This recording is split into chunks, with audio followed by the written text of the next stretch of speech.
Okay, in this section I'll show you how to do basic waveform editing. It's very similar to the methods used in other audio software editing packages, so if you have experience on other systems, there's not that much really extra to worry about. First, though, we have to dispel a myth. There are some voiceovers who hardly do any waveform editing and believe in a system of working called punch and roll. Now, this is where you're in record mode, you're happily reading your script when you make a mistake. Now, the punch and roll fraternity, and I assume you realize by now that I'm not in this camp, they then stop recording, and at the point just before the mistake happens, mark that point on the software screen. Then they click a magic punch and roll button, the playback goes back, say 5 seconds, and they hear playback up to the mistake. Then exactly at that mark, the software goes into record. So you sort of pick up. You listen to yourself and you pick up. You carry on speaking. It carries on recording. Wow, that sounds good, eh? Well, it's okay if you're hacking together a low-budget audiobook or something like rough audio notes to a colleague, but if you're recording a professional voiceover recording, how do you know that you haven't clipped a word or left a double breath, both of which would sound awful? Look, here's a clipped word on an edit. With a clipped edit, quite often you miss the start of a word, and it doesn't sound that good. And here's a double breath on an edit. With a double breath, it just sounds ridiculous, because one breath is fine. 2 breaths just sounds ridiculous. But you've no idea how accurate punch and roll is unless you play it back. Awful, isn't it? So I don't understand why professionals still use this method. Certainly in the old days of magnetic tape, it did save time. It was a similar system. Basically, you heard the tape play back, and it basically put into record exactly. You know, it was a right faff to physically cut magnetic tape and stick it together on your 1/4-inch tape block with a razor blade, you know. But these days, when we have fast computers, higher standards, and excellent software like Adobe Audition, you can honestly forget this system. You see, after doing this punch and roll palaver, if you had stopped and played your join back and you did find a mistake, well, you'd have to repair it in normal waveform editing anyway, wouldn't you? So, if you really want to do punch and roll, you are, of course, welcome, and you can find the magic button by right-clicking on the red record button in the bottom left corner of Audition. But, you know, you cannot beat doing the job properly. Do not sink a ship for a ha'porth of tar, as they say. Well, as they used to say. So here's how I suggest you fix errors. If you make a mistake, don't stop recording. Keep recording after the mistake, but keep quiet for some seconds, so you'll leave a decent quiet gap that you'll be able to see in the waveform display afterwards. If you stumble but carry on right away, you could leave that mistake only for the client to discover later on, which would be a disaster, especially if you swore, and especially if you had timed the recording exactly, but with the mistake in. So, pause after a mistake, take a sip of water, which is always good to keep you hydrated, figure out why you made the slip up, keep recording, read ahead with your eyes to the next section, keep recording, work out if it's best to start at the beginning of a sentence or section, keep recording, look out the window, deep breath, keep recording, okay? Look, it doesn't have to be that long. You don't have to have your tea or anything. In 5 to 10 seconds, you're ready to speak again. So keep recording, don't stop, even if you have to look up pronunciations of words or you need to watch the guide video your client sent you. Just keep that machine rolling. At the end, you look at the waveform for the whole script and you'll instantly see the gaps that need your attention for waveform editing. See? All those are the times you stopped. Now, you have to make a moral decision.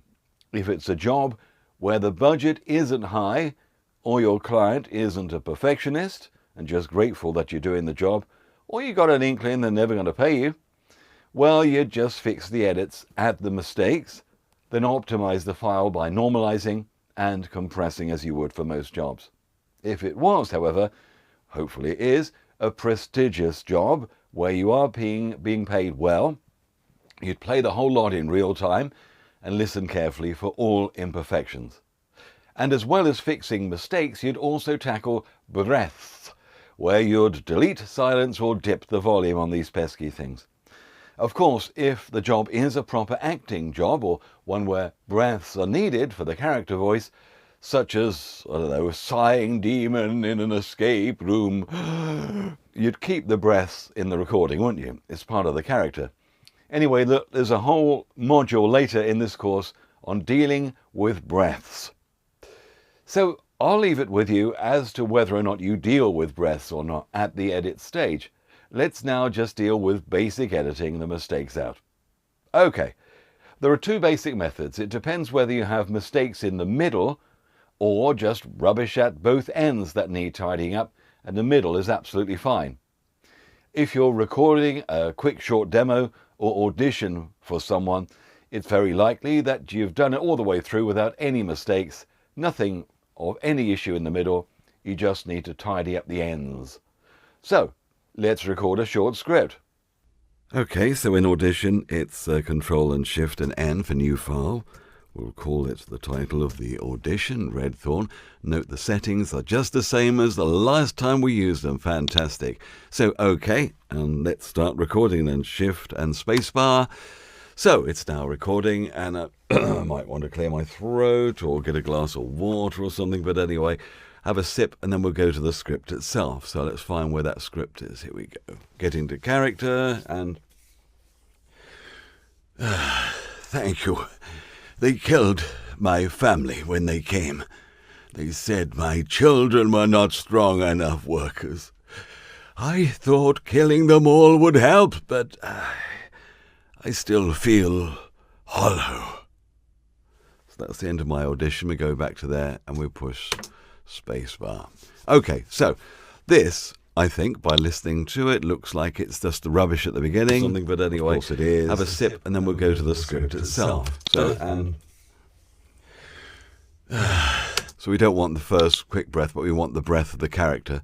So we know that's the beginning of it there. Notice at 16 seconds 45 there. I mean, it won't take as long as this to do it, I promise, every time.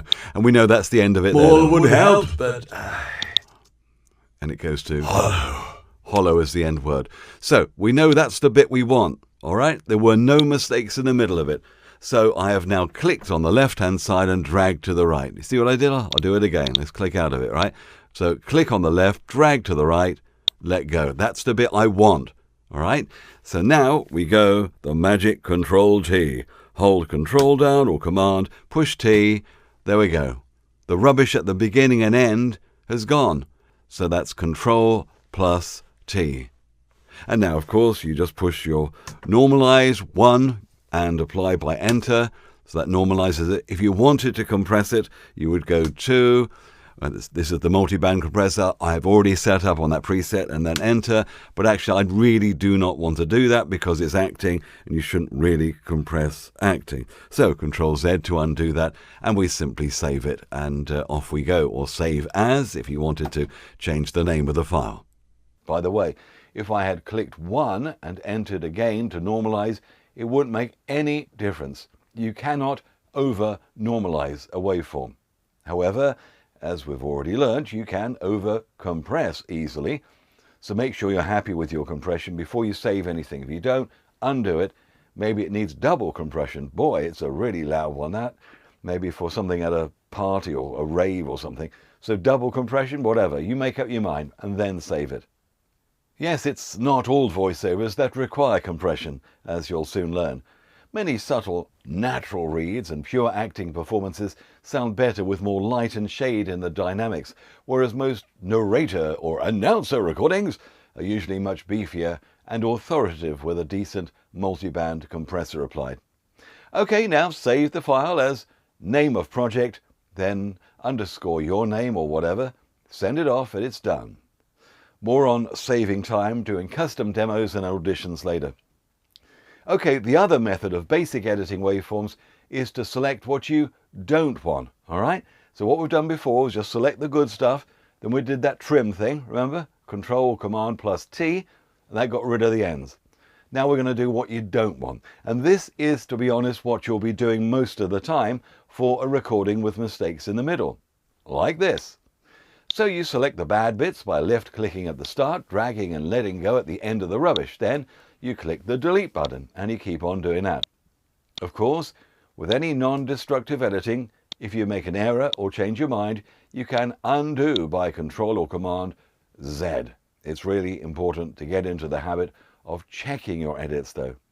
Just click the cursor back a few seconds every time you make an edit to ensure you're 100% happy with it. No matter how advanced you get, you still need to do that. I still do that now after how many years is it? So let me work through this with you to show my thinking as we go along.